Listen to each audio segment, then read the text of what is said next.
You think you can threaten me with this? His knuckles tightened, waving the wrinkled pages in her face. It's not a threat, it's a fact. Her jaw was set, her hands didn't shake. He snorted, who's gonna believe you? I control everything now. Her eyes never left him.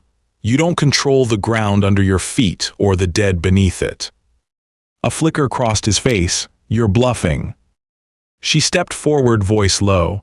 Read it carefully, then ask yourself, what are you willing to lose? He looked down at the papers, lips pressed tight.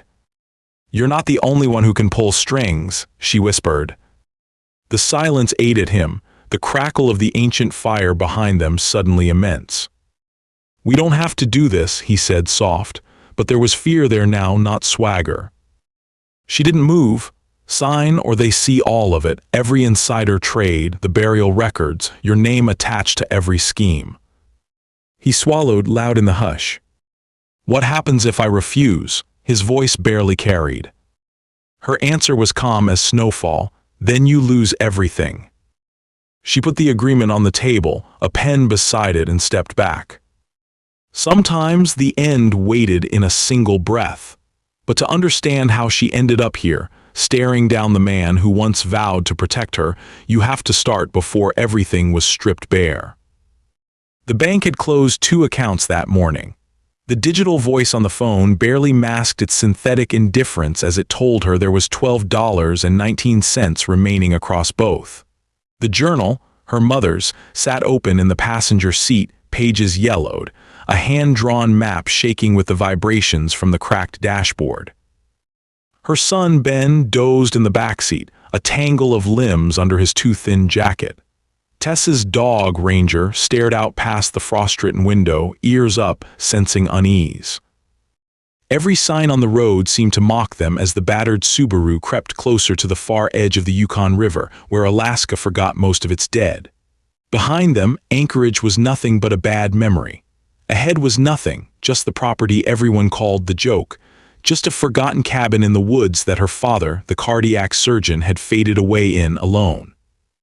Her ex-husband had taken it all, house, car, retirement, through iron-tight prenuptial knots he'd tied while smiling across the candlelight years ago. She'd tried to blow the whistle at the school when she saw the principal laundering grant money into a shell foundation.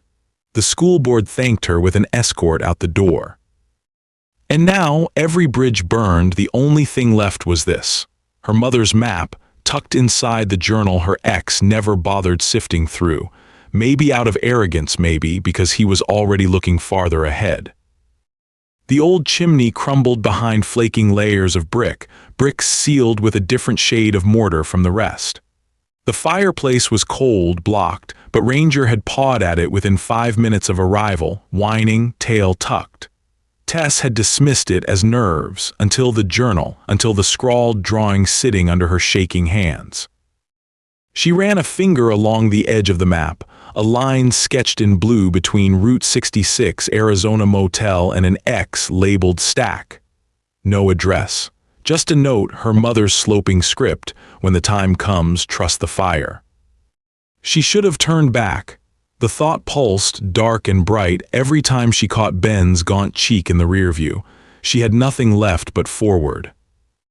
If you've ever watched your world narrow to a single, cryptic clue, if you've ever wondered what you would do when given one chance at reclaiming everything, hold on.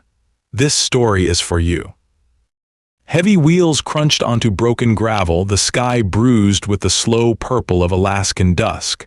Tess gripped the steering wheel tighter, eyes stinging from sleeplessness. We're here, she mumbled, barely convincing herself. Ranger shifted beside her, a low whine leaking from his throat. She squeezed his collar, fingers brushing the brass tag. I know, boy, not exactly the 5-star I promised. Ben twisted in the back seat, rubbing his eyes. Is this where you grew up, Mom? His voice was small, threaded with hope she'd stopped feeling years ago. She forced a half-smile. Summer weeks long ago, not much has changed. The cabin wasn't much to look at, drifting snow packed against split boards, porch sagging under its own weight. The chimney, fist-thick with rust streaks, hunched against the left wall like a sentinel refusing to budge. Tess clambered out, boots crunching.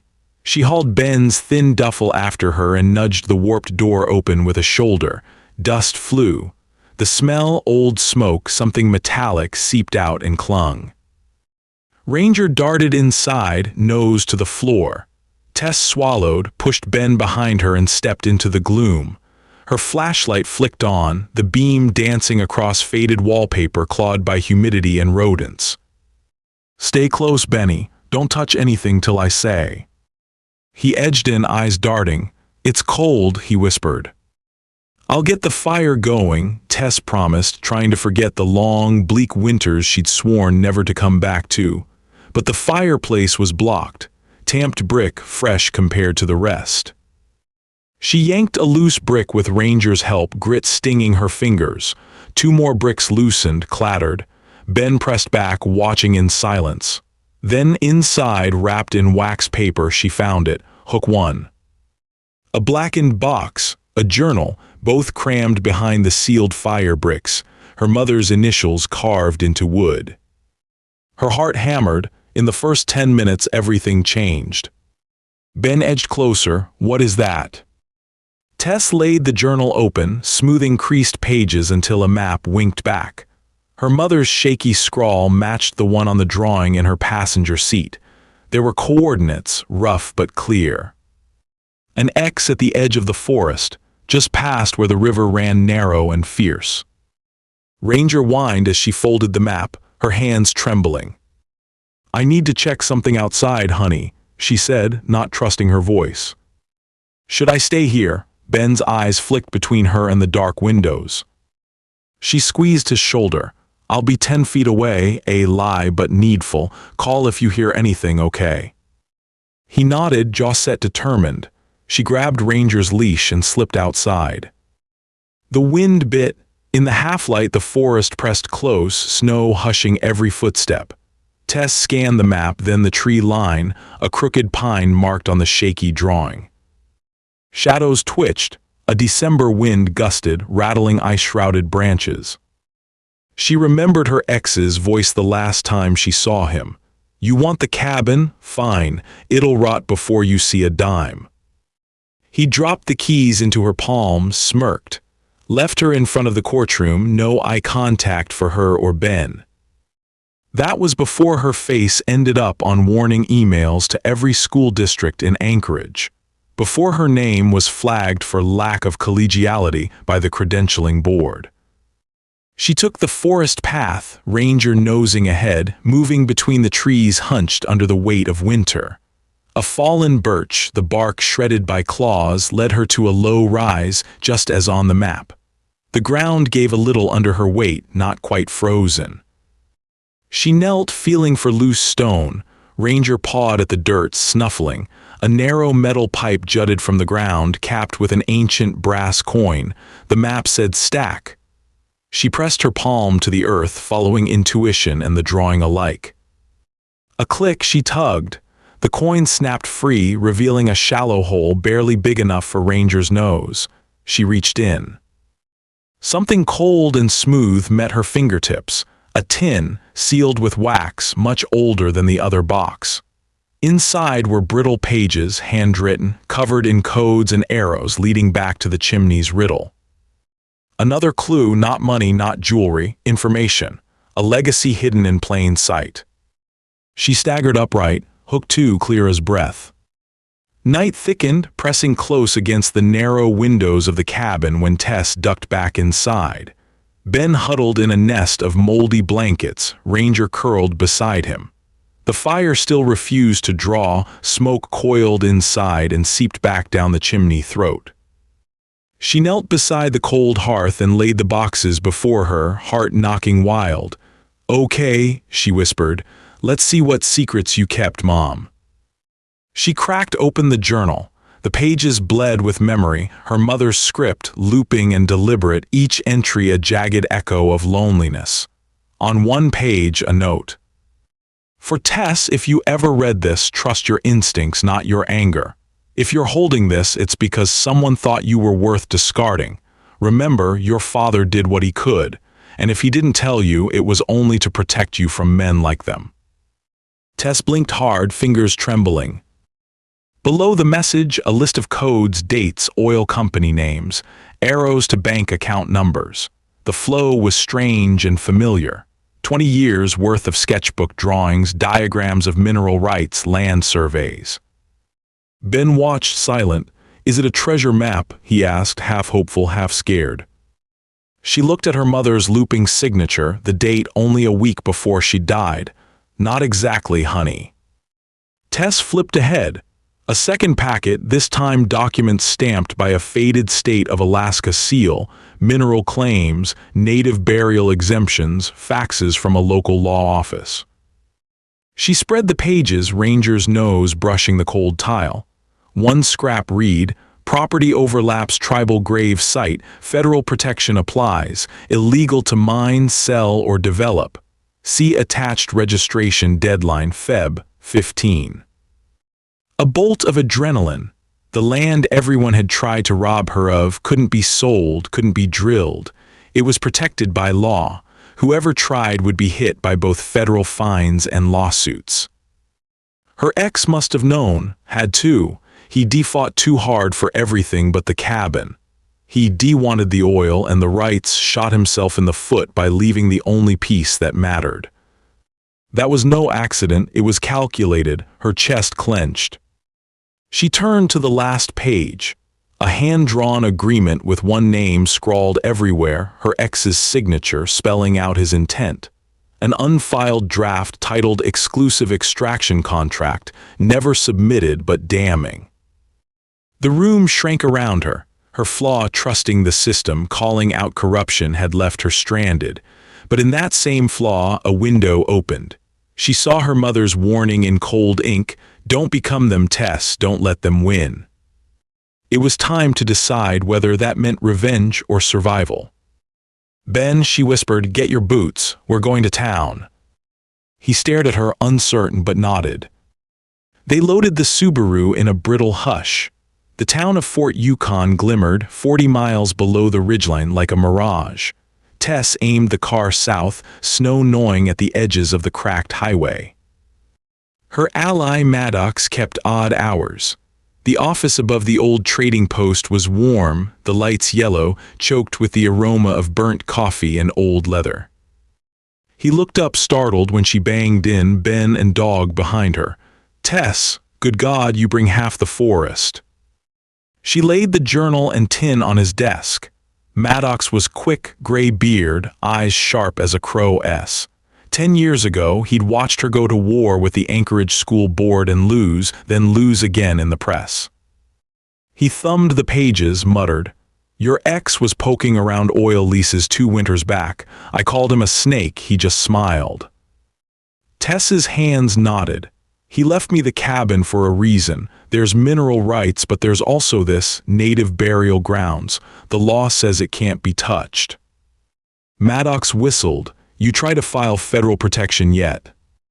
"There's a deadline, 45 days, and I need this registered to block any motions or drilling applications. Now." He nodded, jaw tight. "You understand what happens if the company finds out?" "I can't let him take what's left," she snapped. "He took all of it, my mother, my job, everything." Maddox scanned the signatures, then stopped. His eyebrows lifted, voice low. "These bank numbers, this is more than theft, Tess. This is insider trading. He must have tipped off his buddies, dumped stock before any public filings on these parcels." She stared, cold settling under her ribs. He turned, booted up the tower computer, groaning with age. "You file these, you not only protect the land, you blow up his whole house of cards with the SEC. He's been hiding trades through Shellcore. When this goes up, it's going national." Ben tugged her sleeve. "Are we safe, Mom?"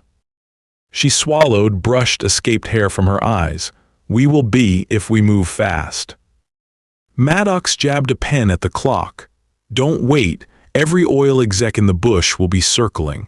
Get this to the Juneau office for a timestamp, then mail a hard copy.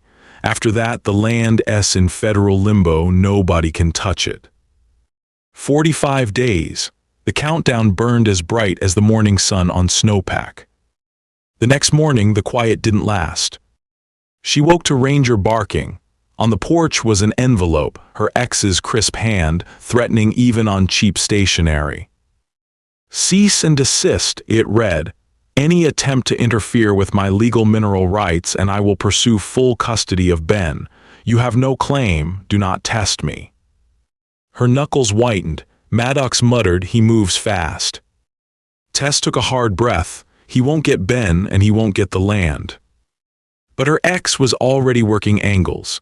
By noon, the small-town lawyer's office was crawling with two men in polished boots, company men. In the cramped waiting room, she faced her ex for the first time since the courtroom. His smile was thinner now, a glint of nerves betraying the mask. "What's your plan, Tess?" he murmured, keeping his voice low. "You think you've got something on me." She squared her shoulders. "The land's federally protected. You try to touch it, the penalties will bury you."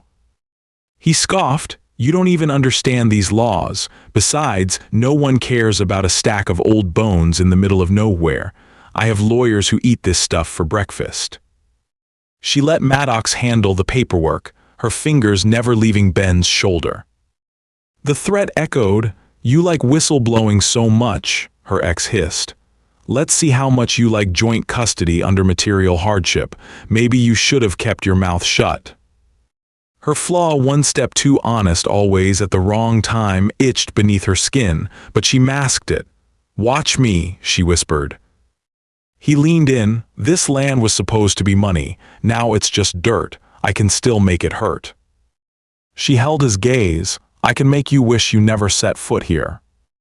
He retreated, muttering to his shadowy backers. Outside, Maddox pressed a folder into her hand.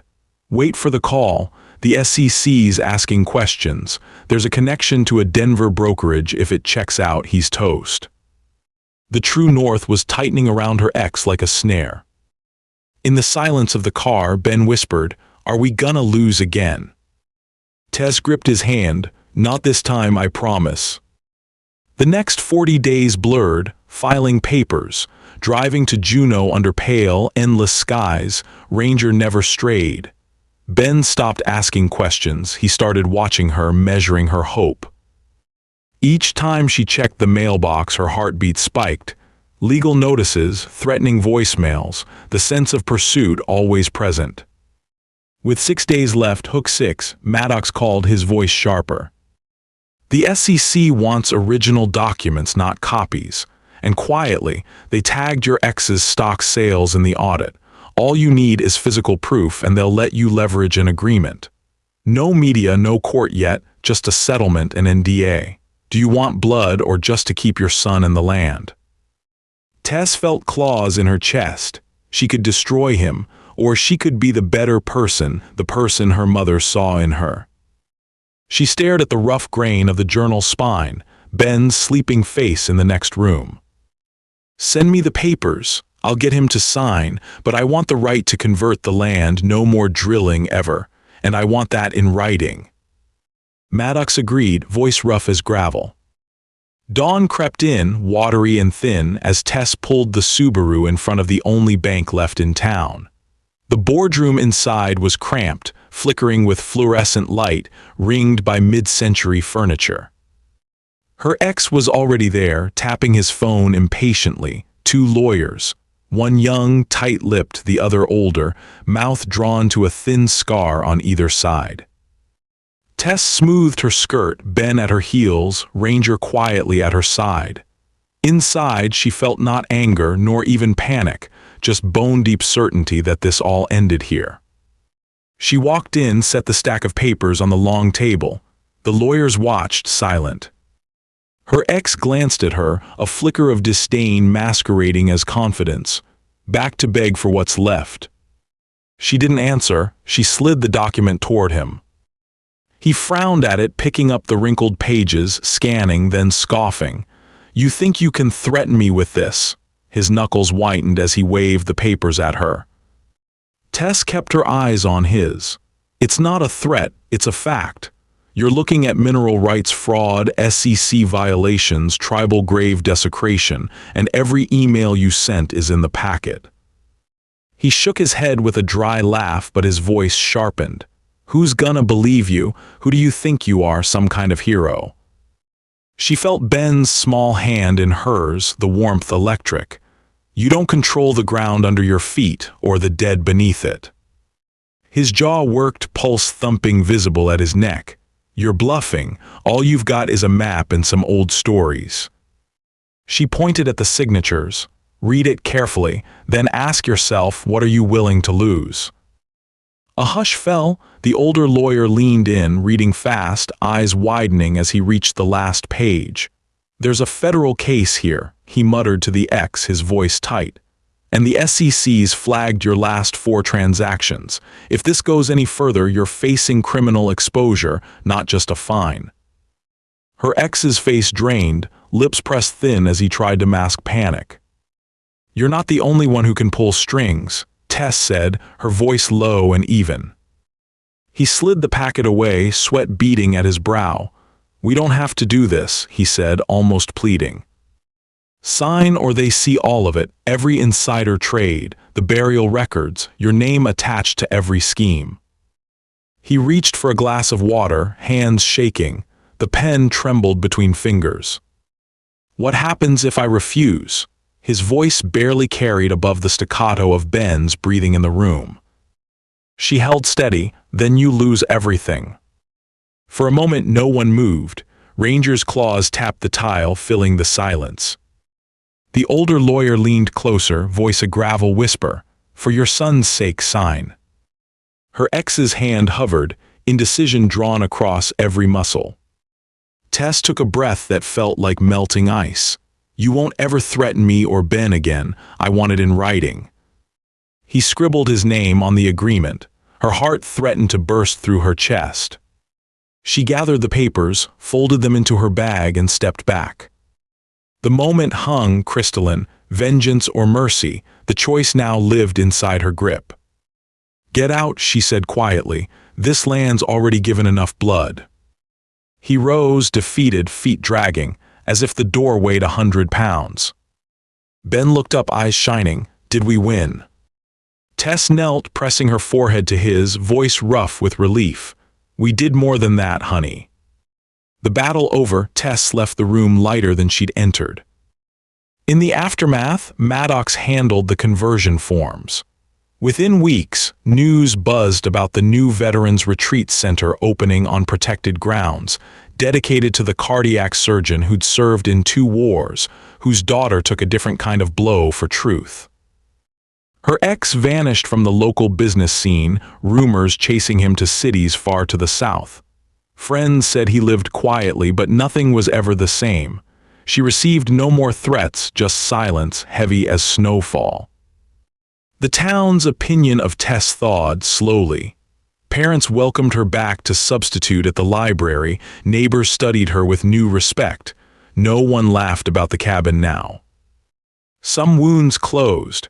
The journal sat on the mantel, the old chimney breathing warmth into winter nights again.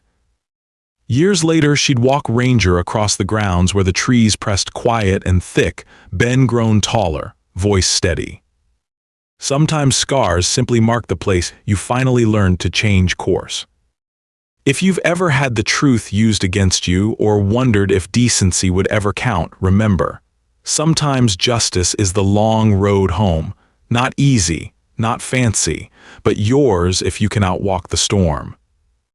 And if you know someone standing at the edge of their own Alaskan dark, don't tell them to give up. Tell them to check the fire. The secrets always survive where the warmth waits. No one ever said survival had to be fair, just that you had to want it more. So Tess did what all survivors do. She didn't exhale right away. She waded through another winter, through the kind of gray that lingers past solstice and soaks your bones, waiting for the other shoe to drop. But the shoe never fell. There were no more letters, emails, or hollow threats. If the silence felt uneasy at first, it soon grew gentle, a quiet she hadn't known since childhood. Fort Yukon treated her differently now. She could sense it at the grocer, in the measured nods of the men who used to sneer when she bought discount bread. Mrs. Red Elk from down the lane started sending over pots of stew and the occasional pie. For the boy, she'd say, never meeting Tess's eyes quite head-on, but there was kindness there. The Veterans Project moved quickly once her father's file went public. Stories made their way into the small papers and farther. Anchors came all the way up from Fairbanks, cameras stuttering in the cold, wanting to talk to the whistleblower who cleaned up Yukon's ghosts. The headlines always overstated things. They painted her as if she toppled giants rather than just withstood them. But that was all right. She let them take photos of Ranger by her side, Ben shyly half hiding behind her leg. One March morning, when the sky was the blue that only comes before the thaw, Maddox showed up on her porch with a battered thermos and a contract. $250,000 in grants.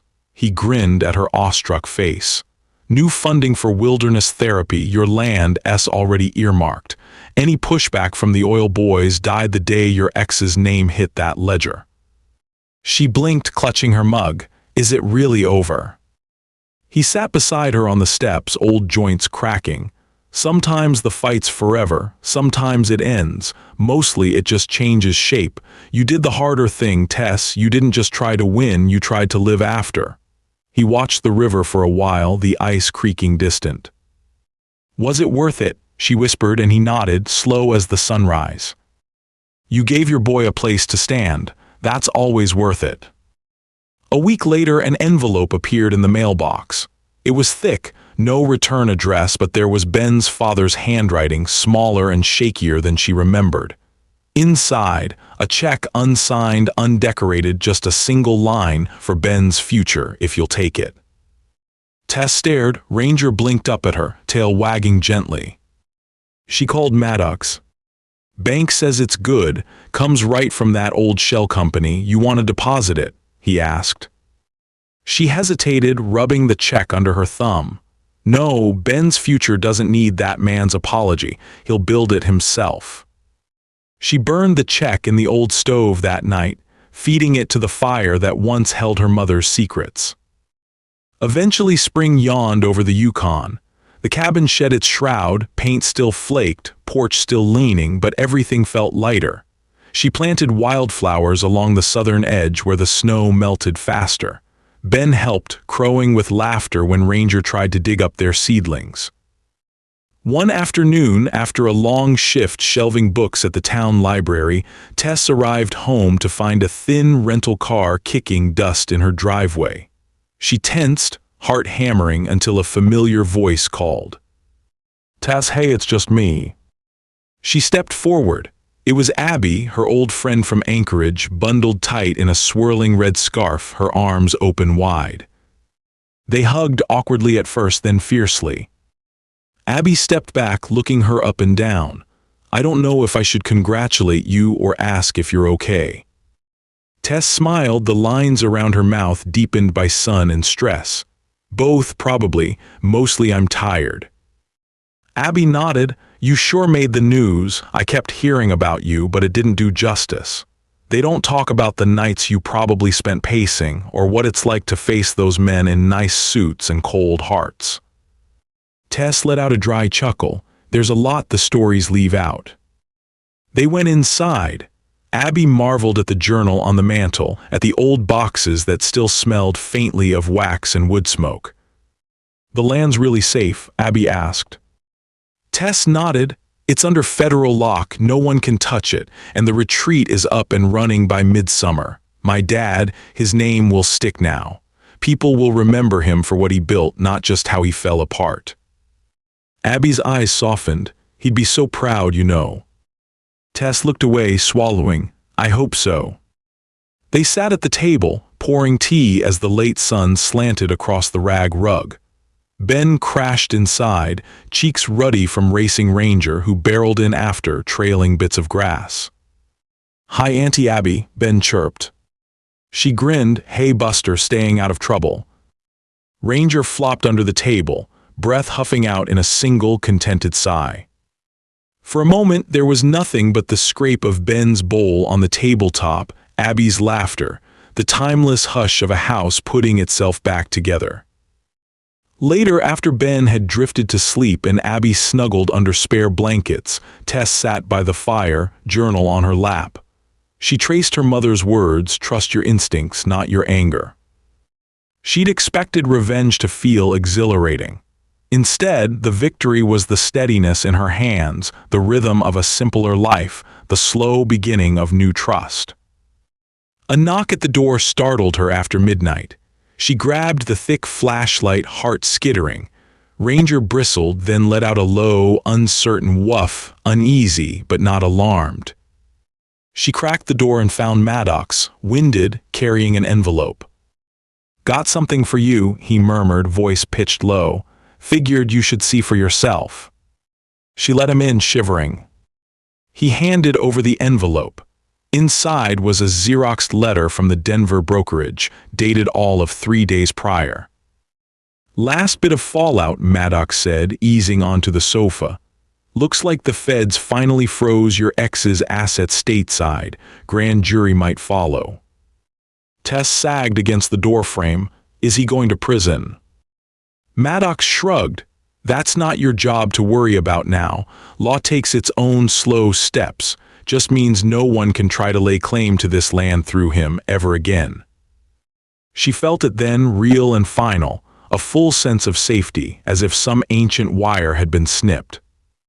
She nodded, eyes shining. "Thank you for not giving up on me." He laughed softly. "Hell, girl, you did all the hard parts. I just kept the paperwork dry." Maddox left, his footsteps soft on the old planks.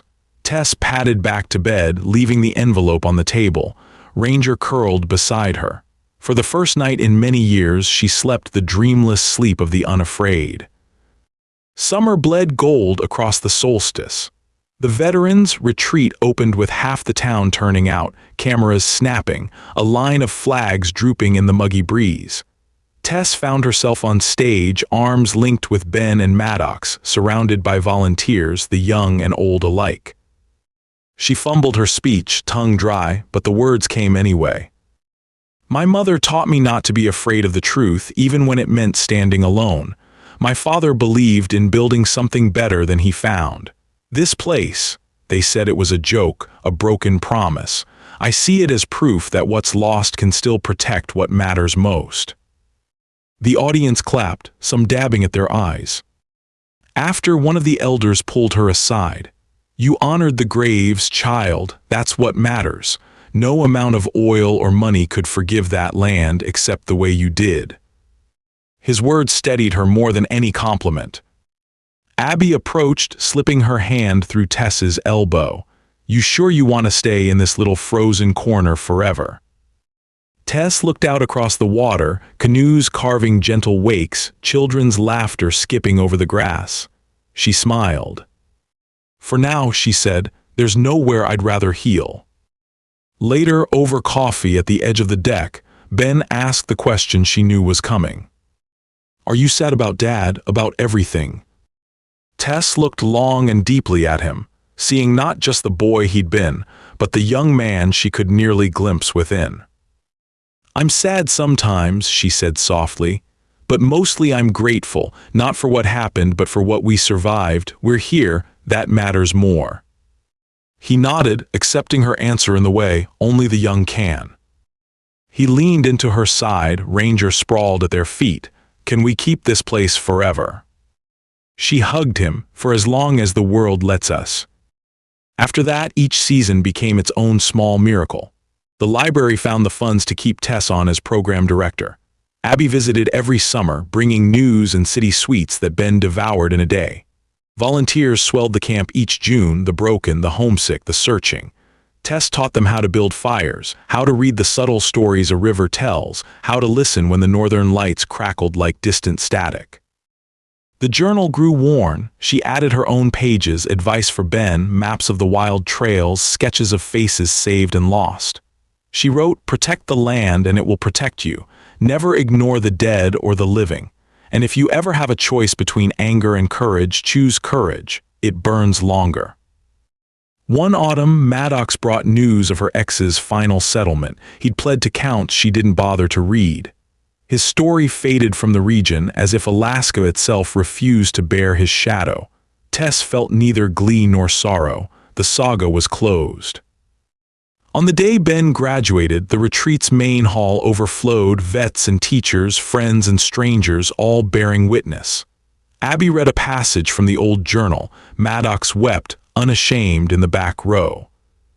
Afterward, Ben found Tess by the fire, the sky violet above.